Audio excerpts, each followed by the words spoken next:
안녕하세요, 청취자 여러분. 오늘은 지난 8월 말에요. 강원도 평창에서 열렸던 특별한 모임 이야기를 좀 해볼까 합니다. 네, 대한예수교 장로회 합동, 그러니까 우리나라 주요 장로교단 중 하나죠. 이 교단의 서북 지역 노회 협의회가 주최한 제26회 목사 장로 부부 수련회 관련 자료들을 저희가 좀 받았거든요. 아, 네, 그 행사 말씀이시군요. 쉼과 재충전이라는 주제였죠? 네, 맞습니다. 주제가 쉼과 재충전이었어요. 보내주신 여러 기사 발췌문들을 보면서 이 행사가 과연 어떤 의미가 있었는지, 또 어떤 메시지들이 오갔는지, 어쩌면 이게 듣고 계신 여러분들께도 좀 생각해 볼 거리를 던져주지 않을까 싶어서요. 한번 깊이 들여다보겠습니다. 네, 좋습니다. 그 자료들 보니까 목회자분들하고 장로님들 부부 한 400명 정도 모이셨더라고요. 이게 단순히 그냥 쉬는 걸 넘어서서요. 이 협의회가 가지고 있는 좀 독특한 역사적인 정체성 같은 것도 확인하고, 아, 정체성이요? 네. 그리고 뭐 현재 교회가 마주한 과제들 이런 걸 나누면서 미래를 위한 다짐도 새롭게 하는 그런 자리였던 것 같아요. 이 모임의 여러 면들을 보면 한국 교회의 어떤 한 단면 그리고 리더들의 고민 같은 걸 좀 엿볼 수 있지 않을까 싶습니다. 그렇군요. 근데 쉼과 재충전이라는 주제 자체는 참 좋은데 방금 말씀하신 정체성 확인이랑 미래 다짐 이거랑은 약간 좀 뭐랄까 긴장감이 느껴지기도 하거든요. 그러니까 쉬러 갔는데 뭔가 좀 무거운 책임감 같은 게 더 강조된 건 아닌가 이런 생각도 들고요. 아, 네. 아주 정확하게 보셨어요. 그 긴장감이야말로 어떻게 보면 이번 수련회를 쭉 관통하는 핵심적인 분위기였다. 이렇게 볼 수도 있을 것 같습니다. 네. 아, 그래요? 대표회장이신 정영기 목사님은 이게 벌써 26년이나 계속된 모임이니까 그동안 쌓아온 우애와 화합 이걸 굉장히 강조하셨고요. 또 준비위원장이셨던 설동욱 목사님은 목회의 부담을 잠시 내려놓고 휴식과 충전 그리고 기도와 찬양을 통한 영성 회복 나아가서 힘찬 목회를 위한 사명 재정립 이런 걸 기대한다고 밝히셨더라고요. 네네. 실제로 준비도 굉장히 꼼꼼하게 하셨다고 해요. 예를 들면 그냥 호텔 음향시설을 쓰는 게 아니라 전문 음향업체를 따로 부르고 또 준비위원장님이 섬기시는 예정교회 부교역자들이나 찬양팀이 매 시간 찬양 인도를 맡아서 그래서 지금까지 보지 못한 짜임새 있는 수양회였다 이런 평가까지 나왔다고 하니까요. 쉼을 위한 환경 조성에는 확실히 공을 들인 거죠. 아, 준비를 정말 철저하게 했네요. 그런데 이 서북지역 노회협의회라는 이름이요. 이게 좀 특별하게 들리거든요. 지리적으로 딱 서북 쪽을 뜻하는 건 아닌 것 같다는 느낌이 드는데. 네, 맞습니다. 그냥 지리적인 명칭은 아니고요. 이 이름 안에는 사실 우리 한국 현대사의 좀 아픈 부분, 그리고 교회의 역사가 같이 담겨 있습니다. 아, 역사요. 네. 그 뿌리가 1952년으로 거슬러 올라가는데요. 제37회 예장합동 총회 때였어요. 당시에 이제 6.25 전쟁 같은 그런 혼란 때문에 1946년부터 총회에 참석을 못하고 있었던 저기 평양, 평북, 황해도 이런 북한 지역의 10개 노회들을 다시 받아들이기로 결정을 했거든요. 아, 이북 지역 노예들이군요. 그렇죠. 이분들이 다 실향민들이시잖아요. 그래서 처음에는 특정 지역 기반이 없다는 의미에서 무지역 노회 이렇게 불렀어요. 그러다가 이제 지금의 서북 지역 노회라는 이름으로 정착이 된 거죠. 아하, 그러니까 서북이라는 게 이북 5도 지역, 그쪽을 가리키는 역사적인 명칭이었군요. 실향민 노회에서 시작됐는데 지금은 그 규모가 엄청 커졌다고 들었습니다. 네, 그렇습니다. 2025년 현재는요. 이 협의회에 무려 42개 노회 그리고 한 4천여 개 교회가 소속돼 있다고 해요. 그러니까 예장합동 총회 안에서는 가장 많은 노회랑 교회 그리고 총대라고 부르는 대의원 수를 가진 뭐랄까 최대 규모의 협의회가 된 거죠. 와, 대단하네요. 네, 그 1960년대 후반에 총회 내부 구조가 한번 바뀌었거든요. 원래는 전국을 5개 대회로 나눴었는데 그 제도가 없어지고 지금처럼 각 지역별로 협의회, 서북, 서울, 중부 이런 식으로를 만드는 체제로 전환이 됐어요. 그 과정에서 이 서북 지역 노회협의회는 자신들만의 그 독특한 역사적 배경을 바탕으로 계속 발전해 온 겁니다. 야, 그런 역사적 배경을 알고 나니까 이분들이 모여서 나누는 이야기가 더 궁금해지는데요. 아까 정체성 이야기도 하셨는데 마침 윤영민 목사님이라는 분이 바로 이 서북인의 정체성에 대해서 직접 강조를 하셨다고요? 네, 맞아요. 윤영민 목사님께서 이 협의회가 그냥 친목 도모만 하는 곳이 아니라 총회 안에서 소속 노예들의 권익을 좀 보호하고 또 영향력도 행사하고 신앙적으로도 서로 유익을 주는 그런 역할을 해야 한다. 이렇게 말씀하셨어요. 네. 그리고 더 나아가서 우리가 북한 지역에 뿌리를 두고 있다는 그 역사성을 다시 한번 생각하면서 언젠가 통일이 되면 북한 지역에 선교하고 교회를 다시 세우는 그 궁극적인 사명, 이걸 잊으면 안 된다고 강조하셨습니다. 그러니까 이분들의 정체성에는 처음부터 좀 미래의 사명 같은 게 깊이 각인돼 있는 거죠. 그렇군요. 네네. 쉼을 위해 모였지만 그 뿌리 깊은 사명을 다시 확인하는 자리였다. 뭐 이런 거네요. 그럼 이런 배경 속에서 여러 강사분들이 메시지를 전하셨을 텐데 주로 어떤 이야기들이 나왔을까요? 아무래도 목회 현장의 어려움이나 리더십에 대한 고민 이런 것들이 많았겠죠. 네, 맞습니다. 여러 강사님들 메시지를 쭉 보니까 몇 가지 공통된 주제들이 보이더라고요. 첫 번째는 역시 목회의 본질과 자세에 대한 성찰인 것 같아요. 목회의 본질. 네, 예를 들어서 이춘복 목사님 같은 경우는 작은 목회라는 본인의 경험을 나누셨는데 뭐랄까 외형적인 성공이나 교회 크기 이런 거에 너무 매달리기보다는 좀 더 하나님 뜻에 맞게 또 성실하고 겸손하게 그리고 사실 행복하게 목회하는 게 중요하다 뭐 이런 말씀이셨죠. 남하고 비교하고 경쟁하기보다는 서로 좀 돕고 위로하고 작은 것에 감사하는 마음을 회복하자 이런 취지였습니다. 소위 말하는 성공주의 목회와는 좀 다른 관점을 제시하신 거군요. 하지만 동시에 교회가 또 현실적인 어려움 속에서 비전을 가져야 한다. 이런 목소리도 분명 있었을 것 같은데요. 네, 있었습니다. 오종호 목사님의 사명자의 확신이라는 메시지가 딱 그런 맥락이었어요. 목회자가 가져야 할 그 확신, 그리고 능력 자체보다 중요한 게 화목하고 함께 일하는 거다. 동역, 그리고 세상 문화에 맞서서 복음의 가치를 분명히 드러내고 미래를 향한 비전을 제시해야 한다. 이렇게 강조하셨죠. 네. 특히 요즘 한국 교회가 겪고 있는 현실적인 어려움들 있잖아요. 예를 들면 다음 세대의 신앙 전수가 잘 안 된다거나 하는 문제들. 이런 걸 극복하고 교회들이 좀 힘을 합쳐야 한다. 연합의 필요성도 언급하셨고요. 작은 것에 감사하면서 행복한 목회를 추구하는 것, 동시에 또 현실의 어려움을 뚫고 미래 비전을 향해 나아가는 것. 야, 이 둘 사이에서 균형 잡는 게 목회자분들의 정말 큰 고민이겠네요. 그렇죠. 그래서 김종원 목사님은 두 사이에서라는 설교 제목처럼 딱 그 긴장 속에서 목회자들이 빠지기 쉬운 함정들을 아주 솔직하게 지적하셨어요. 어떤 함정이요? 원래는 섬겨야 하는 자리인데 오히려 섬김 받으려고 하는 그런 타락한 본성이라든지 아니면 좀 미성숙한 모습, 또 겉으로만 거룩한 척하는 외식적인 태도 같은 것들이요. 이런 걸 본인의 경험을 통해서 고백하시면서 결국 예수님처럼 온유하고 겸손하게 섬기는 자리로 돌아갈 때 교회가 다시 회복될 수 있다 이렇게 촉구하셨습니다. 굉장히 자기반성적인 메시지여서 아마 참석하신 분들께 깊은 울림을 주지 않았을까 싶어요. 리더십의 어떤 내적인 성찰뿐만 아니라 실제적인 목회 전략이나 아니면 신학적인 정체성에 대한 이야기도 있었겠죠, 당연히. 물론입니다. 실천적인 면에서는 최윤석 목사님의 선교적 교회를 세우는 제자훈련 강의가 좀 눈에 띄었습니다. 교회 크기 자체가 중요한 게 아니라 교인들 한 사람 한 사람의 사고방식이 바뀌고 또 소그룹이 활성화되는 게 중요하다는 거였죠. 네, 소그룹 중요성은 많이 들어봤는데. 네, 근데 이분은 특히 말씀 암송 중심의 제자훈련을 강조하셨어요. 이게 개인의 변화뿐만 아니라 공동체를 단단하게 만드는 핵심 동력이라고요. 그리고 더 나아가서 요즘 한국 사회가 다문화 사회로 변해가고 있잖아요. 이주민들을 통해서 새로운 선교의 가능성이 열릴 수 있다. 이런 점도 제시하셨고요.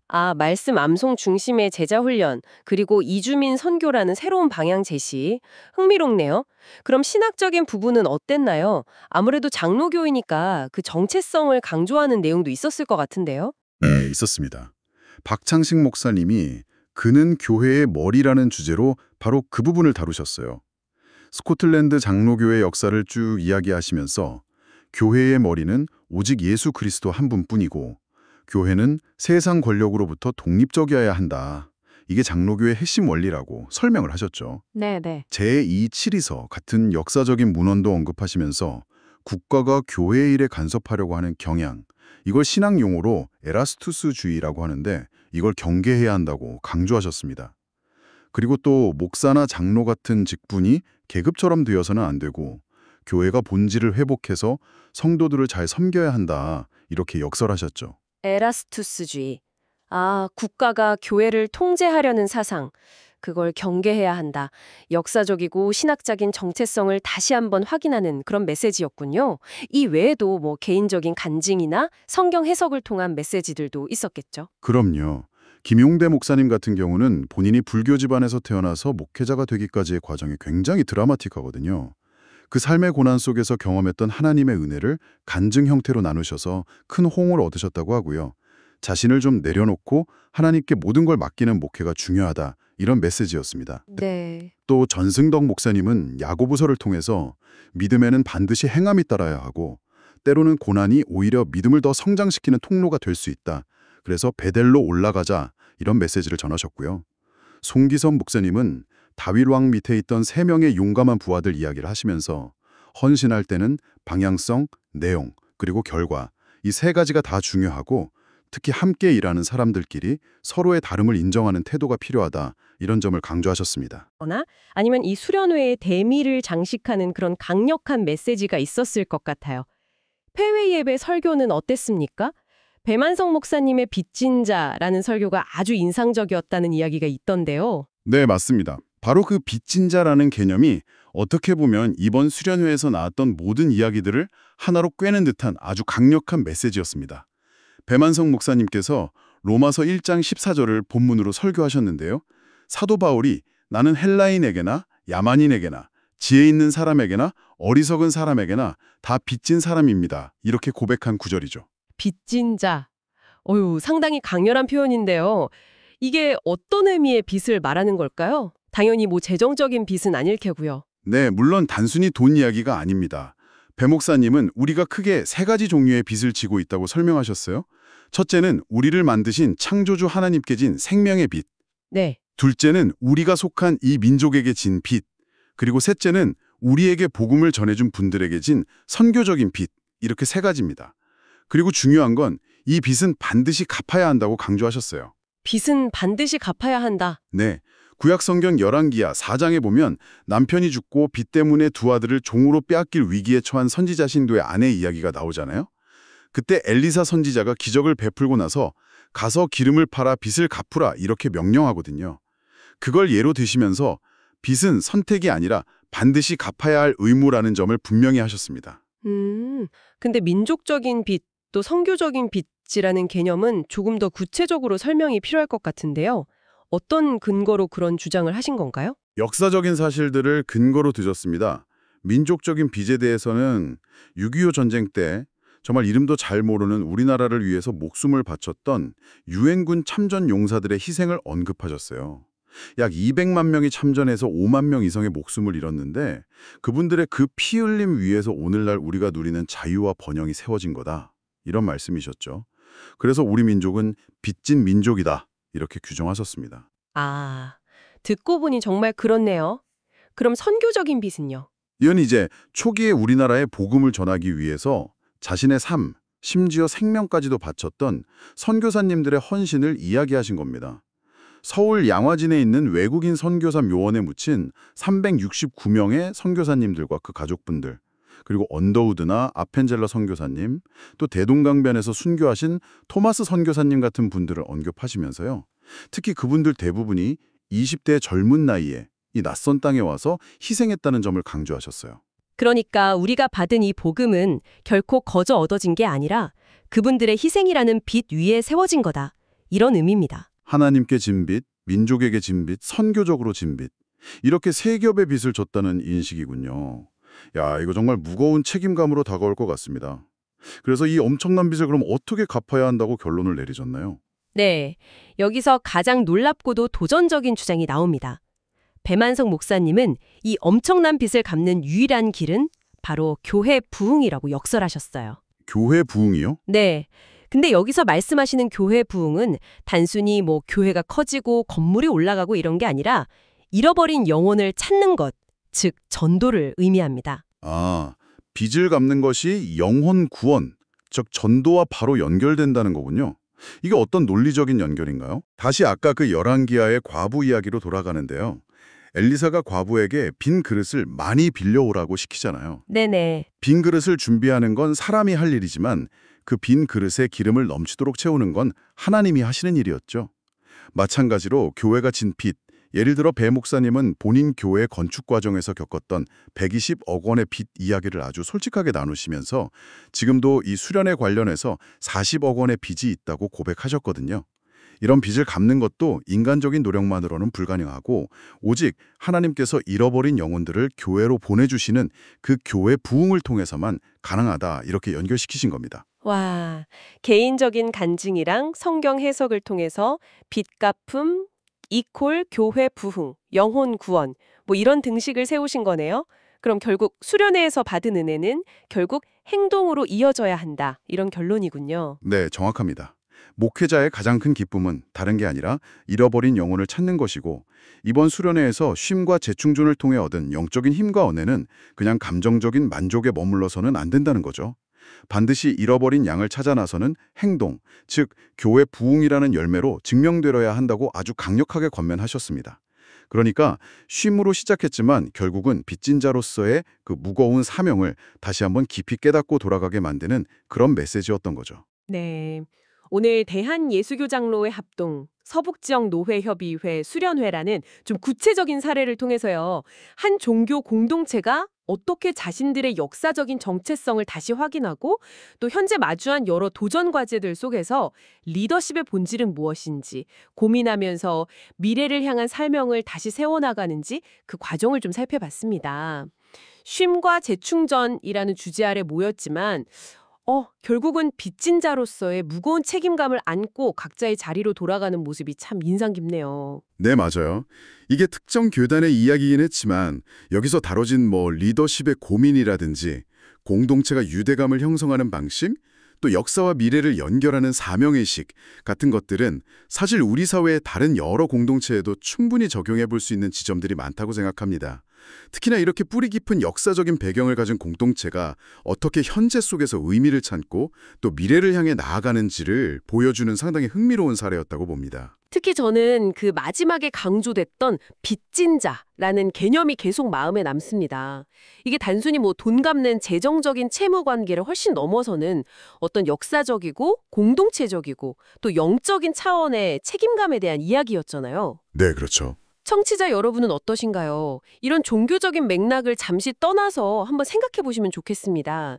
여러분이 속해 있는 가족이나 직장, 사회 공동체 아니면 그냥 개인적으로라도요. 혹시 다음 세대에 대한 어떤 책임감?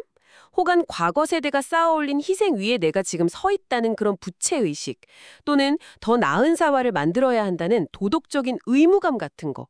이런 종류의 빚을 혹시 느끼고 계신가요? 만약 그런 빚 같은 걸 느끼신다면 그 빚을 갚는다는 것이 여러분에게는 과연 어떤 의미일지 또 어떤 모습으로 나타날 수 있을지 꼭 거창한 행동이 아니더라도요. 여러분의 삶 속에서 한번 조용히 성찰해 보시는 것도 참 의미 있는 시간이 될 것 같습니다. 오늘 저희가 나눈 이야기들이 그런 성찰의 작은 계기가 되었기를 바랍니다.